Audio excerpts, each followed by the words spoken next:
জামাই ষষ্ঠী স্পেশাল রান্না নিয়ে হাজির। আজকে বানানো হয়েছে, এটা আমার মা বানিয়েছে, পুঁই শাকের চচ্চড়ি ইলিশ মাছের মাথা দিয়ে। খুবই ভালো হয়েছে, দারুণ খেতে হয়েছে।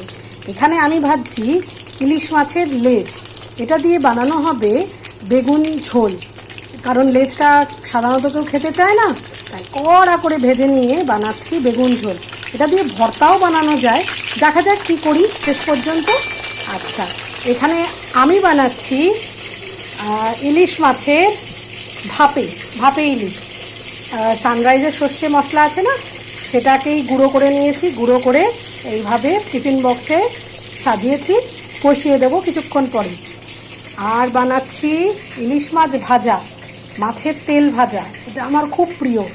এইটা ভাজা ইলিশ মাছ দুটো ভাজা রেখেছি আমি আর আমার মেয়ে খাবো বলে। তো মোটামুটি এই আজকের ইলিশময় রেসিপি।